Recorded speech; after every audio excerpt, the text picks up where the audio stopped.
Hello, listeners, and welcome to the Montel Weekly Podcast, bringing you energy matters in an informal setting. This week, we turn to Finland. The country has long had a relationship with its large eastern neighbour, but sadly, those links have been severed following Russia's invasion of Ukraine in February. Like many countries, Finland faces a tough winter, with many market participants hoping for the operational startup of the much-delayed Olkiluoto 3 nuclear reactor. Helping me, Richard Sverrisson, to discuss the coming winter in Finland, the Nordic region, and much more is Jukka Ruusunen, the CEO of Finland's TSO Fingrid. A warm welcome to you, Jukka. Thank you.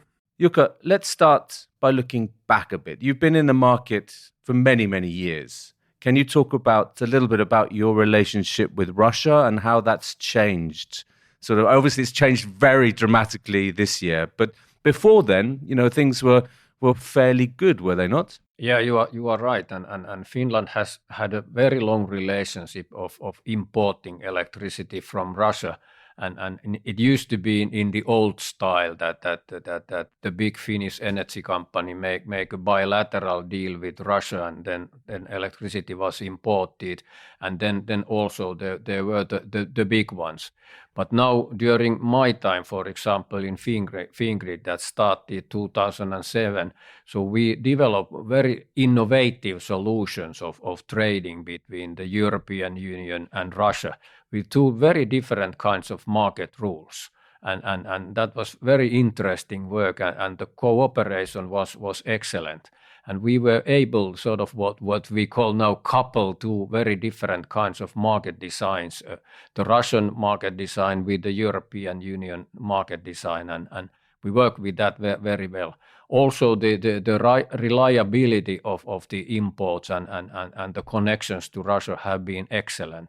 So this was quite a disappointment now that this war started, and then we had to close that connection. So you had a very close commercial relationship, as well as you must have had the close personal ties as well with people on the other side of the border. Yeah. You are right. So it was very strong sort of commercially, very good understanding of where we are going, and also sort of the human side of the connection. So a lot of good friends out there during those times in the operations, in the planning, and in the market development. Also by myself as well. Yeah, absolutely. So it's a sad state of affairs as well. Before February, had you made any plans for the future in terms of increasing connectivity with the Russian grid? Actually, there was a plan on the Russian side because most of this infrastructure is on the Russian side. So there were plans, and we were looking at that together, and actually made market simulations, which was sort of quite a new idea in Russia to make market simulations when you develop the infrastructure. But those discussions were in place already then. And of course, we were looking forward to develop the market rules that we had in between. And I mean, yeah, so that's obviously sadly all come to an abrupt stop. You've talked. I'd like to bring the discussion into the short term, really, the coming winter. You were, maybe quite unprecedented, gave a warning in autumn, warning your, Finnish citizens and the wider market of the potential risks of a blackout or rolling blackouts. Or could you go into a few more details here, Jukka? What are your main concerns? Yeah. First time ever I have been thinking about next winter during my summer holidays. And I was spending hours and hours with media discussing about next winter's situation. So first time ever. And then we have been building analysis of next winter in Fingrid, and also talked a lot with our neighboring TSOs because they know their situation the best. And actually there are, if you think about the uncertainties are very, very, very, very big. But there are 3 points that I have wanted to take up. It's the timetable of Olkiluoto 3. It's a huge project and you never know. And you have to take that risk into account in your calculations. Then there is the situation in Sweden, because we have heard very sort of negative news, and Svenska Kraftnät is doing the analysis in Sweden, and especially the southern part of Sweden might be very, very tight during the winter time. So perhaps we don't even get any electricity from southern Sweden. We are used to import a lot, but you never know. Another uncertainty. And then point number 3, which is actually the biggest when you think about the uncertainties, as that's weather. Wind, rain, temperature, which are driving both consumption and demand and then the supply side. Finland is going to have something like 5,000 megawatts of wind power when we go to next winter. But that can be close to zero or almost to maximum. And the Finnish peak demand is 15,000 megawatts. So that's like 1/3. And then you can imagine how big variation there is. Also then the temperature, if it's minus 25, then it's 15,000, 10 degrees less, and then it's 1,500 megawatts. It's one nuclear power plant. So the variation is very big. But when you have these uncertainties and then we decided when we made all this analysis in Fingrid during August that now we have to take our responsibility and inform the society that there is a risk that we get out of electricity or these forced outages, rotating blackouts or whatever you want to call them next winter. So the society has to be prepared. There are forecasts that say that nothing happens and we get out of it. But there is now a bigger risk than ever that we have to go to these rolling forced outages in Finland as well. So I'd like to return to that in a bit, but also you've lost the Russian imports, which was 1,400 megawatts as well. So that's a sizable chunk, which obviously increases the capacity squeeze, does it not? Yeah, that's almost the size of Olkiluoto 3, which is one of the biggest power plants in the world. Absolutely, and the much delayed. Delayed as well. Yeah, so it's over it's nearly 15 years delayed, isn't it? Yeah. And also during this period, when we heard about the war, Fingrid first reacted that no problem, Olkiluoto 3 will replace it because that was supposed to come online during the summertime. It didn't. And now it's delayed up to December. So you never know. 2 months, 3 months delay, and then winter is over. We don't have that in operation. And of course, when we think about risk, we have to take that into account in our calculations. Absolutely. I think, if you're very lucky with Olkiluoto coming online exactly when it's currently scheduled to come on it, and you have a mild winter and with a lot of wind, then the situation is saved. But the worst case scenario you highlighted is a rolling blackout and potentially a blackout in Helsinki? Not a blackout in Helsinki, but what we are going to do in that situation is that the distribution companies get instructions from us about the amount that they have to restrict consumption. And then they do it in their own areas by having rotating blackouts. So there will be not a Helsinki blackout, but parts of Helsinki at the time and on a rotating basis. And it's good that we do it in the distribution grids because they have the best local knowledge. They know the critical customers and consumers in their grids. And the grids are very, very different in Finland. Helsinki grid is very different from rural grids. So they know best how to handle it. So Fingrid is orchestrating it, giving instructions, how much capacity to take away. And then practically it's the distribution companies who are going to do this. Absolutely. What kind of preparations would you like to see being put in place, and are they already there, Jukka? Yeah, there should be. Everything should be ready because you never know when a blackout comes. But now that we see them, so we have been also training them, but we have to go through all the processes now in detail. And normally when this happens, it is something like we have to make an outage for 2 hours for the peak periods, and that's it. But now there is even a scenario that this will continue the whole day and many days. So now we are working very tightly together with the distribution companies to see that everything is in place, and also that we are not just doing it, but we are communicating it in a way that the consumers understand beforehand so that they can be prepared. if you are out of electricity for 2 hours and you know that well in advance, it doesn't hit you as much as if it comes as a surprise. So we have to also here think about serving the society in the best possible way. And that's ultimately your responsibility, isn't it, Jukka? Keeping the lights on. This is quite a heavy burden to bear. Your shoulders must be very strong, Jukka, this time. They should be, yes. Yes.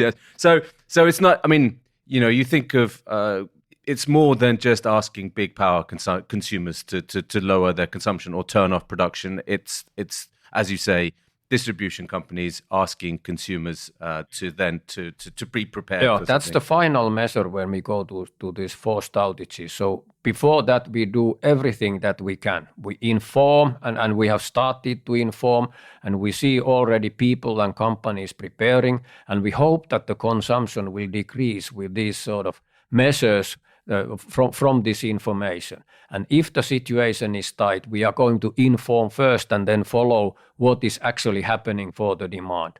So if we can do this on a voluntary basis, then we might, succeed even with that. Finns are very motivated to take care of this country. Okay, that's very good to hear, very reassuring. I sometimes miss a kind of, when you look back at certain periods of time, you had a sort of public education announcements about, certain, whatever, maybe public health, or in terms of, in the worst case scenarios, in the Cold War, preparing for a nuclear attack or something. But I see at the moment there's very little, certainly where I live in Norway, that urging people to cut back on their energy use. Is the situation different in Finland? Yes, it is different, and as I said, that we have now started, and Fingrid is involved, but of course this is not us doing it, but authorities, and now there is a lot of information campaigns. And I also see that the media in Finland has now activated. They make excellent articles about electricity. They make excellent articles of what a normal person can do to help this situation, showing that we are in the same boat. If I can reduce my electricity, I also help you. And this should be. We are in the middle of an energy war. And we have to fight together. Absolutely. We're all in this together, as you say, absolutely. The other aspect, so the critical period is the coming winter. So from 2023 onwards, maybe it's a little bit more relaxed, a little bit more eased. Would that be correct in a correct assumption, Jukka? This is how it seems that next winter, of course, we have to be prepared whatever happens, but it seems that it's easier than after that. We get more generation, and the situation is Europe seems to that and we hope that is not as tight as it is next winter. So everything is helping. So everything is pointing that after next winter it will be easier. Fingers crossed, I think there, and I think fingers crossed, Oscar. Of course. I think we again, we often return to in this podcast thinking fingers crossed for a mild winter as well. But if I look at the capacity situation in Finland, you'll have no strategic capacity reserve in Finland. But from what I read in the media, this shouldn't be a problem for security of supply. Why is that the case, Jukka? We used to have this strategic reserves, but now this offer from the generation company Fortum didn't go through because the authority couldn't accept it. But how I see it, and we have also informed it, that Fingrid opinion is that now all the capacity should be available in the free market, because the rules for strategic reserves today are so tight, and that the price has to be 4,000 euros or something like that. It's sort of the final resource that you can use. So it's much better because this is about coal condense. It's much better that this coal condense capacity is now available for market. It's transparent. It's coming online much before than 4,000 euros per megawatt hour. So I think that in a sense, the idea of the strategic reserves, which was probably good 10 years ago, I think that's gone. Okay, that's interesting. So you think it should all be in the market? Should all be bidding into the spots? Yeah, that's true. And those power plants that we have had in this strategic reserve are those mainly coal condensed power plants that otherwise should have been closed down. So I think it was sort of. I mean, you could understand why we had it, but going forward, not anymore. And I feel that anyway we need backup for periods when we don't have wind power. We need backup when we lose Olkiluoto 3 during winter time. So we need controllable generation in this country.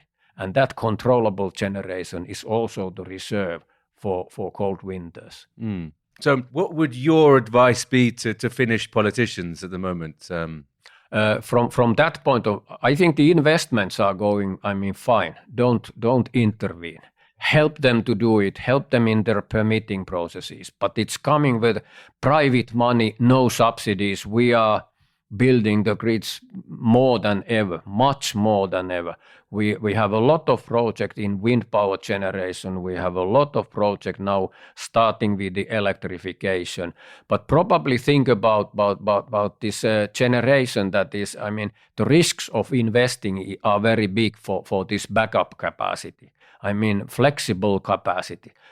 Don't pay for every megawatt, but pay for megawatts that are controllable and that can support the system. So I would start to test this kind of an auction for that kind of a capacity and see how that then starts up, like we did for wind power 10 years ago. So auctions for flexible capacity. Auction for but only for flexible, not for every capacity, for new flexible capacity. So what do you mean by new flexible then, would you say? Technology neutral, but those that can back up periods of low wind. Those can back up periods of low nuclear availability, outages for nuclear power plants. An outage in Olkiluoto 3, 1,600 megawatts in Finland, that's huge. And probably it's the same backup capacity that we need and can use. People only talk about periods of low wind. Few people say that we have a problem if we lose nuclear power plants. If a plant trips in the middle of February. If the plant trips, if there is a longer period of outage during winter time, it's more than 10% out of the peak capacity away from generation. So you need very short term and immediate short term as well as. So we're thinking capacity in terms of batteries on a small and large scale, for example. That kind of. I'm not that worried about this very short sort of controllable. Batteries are coming, and they even some of them are connecting to Fingrid's grid already, and they sell this flexibility to reserve market very short term. But a little bit longer period, days of low wind, even week of low wind, a week of Finland without big nuclear power plants. So it's this longer period. The shorter one comes, and also the shorter one comes from demand flexibility. We have a very electrified country as the Nordic countries are. We have heating, and heating is very well controllable and fast. Demand is the fastest to control. No generation can compete. Batteries are fast, so I think that's okay, and we have a market for them. It's our reserve market, and they are participating and earning good money from those markets. But the next step, days or even week or more, nobody is investing in that at the moment because the risks are so high, and you don't know because that sort of profitability is based sort of on volatility. And if you have to invest on that, perhaps we would need some push now from the government for that kind of a capacity.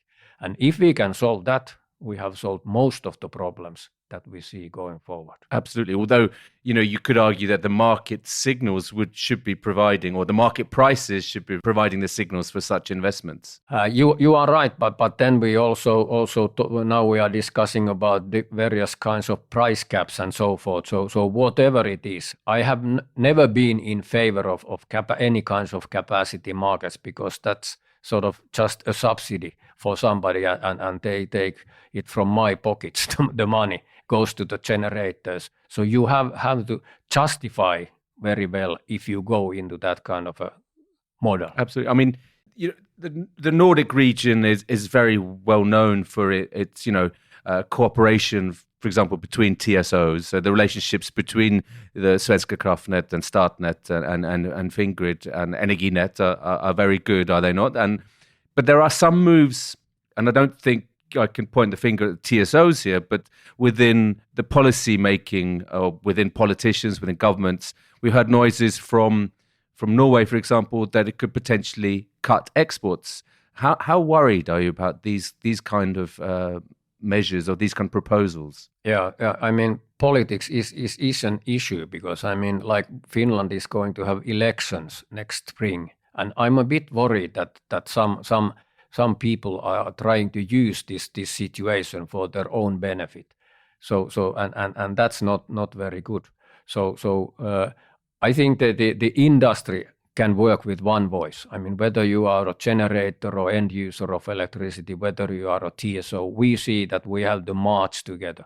And now we are fighting in this war together. But then politicians might want to collect points, and that's not very good. I mean, if Norway says, Southern Norway, that we are not going to export, why should they then import at the moment? I mean, then it would be totally closed Norway. And no country can survive this development, even going forward. No country.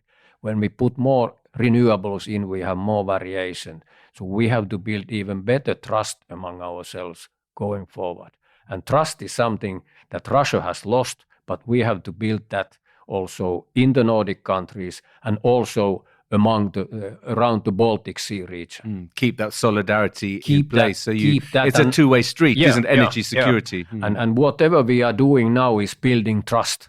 I mean, if we can win this, we are much stronger together than we have been before. In this incredible turbulence, we've seen unprecedented situations, both in terms of prices, in terms of what's happening also in the Baltic Sea, in the pipelines, etc. What are the main lessons that we could learn from this? I think that now people know sort of how important energy and electricity are, and people understand better how this market is functioning and how the investments are coming out, because the media in Finland is doing excellent articles, and now people are interested to read them. They know more. And this is a nice industry because the better you know it, the more you trust it. It's so complicated that people think that something is happening behind the scenes because I don't understand. But when you read more, you also trust more. So that's good. That's good. And I hope also that the same goes for Montel news, Jukka. But we're in a very uncertain situation in terms of the months ahead. Is there any, if I can draw any kind of optimism or any light at the end of the tunnel, Jukka? Is that something that maybe we can end on an optimistic note, if possible? Yeah, and it's easy for me to do because we were in the middle, and we are in the middle of modernization of the energy system and the electricity system. And whatever we do and all the strategies we have had help us also to get rid of Russian electricity. So these two things are pointing into the same direction. Green transition, whatever you call it.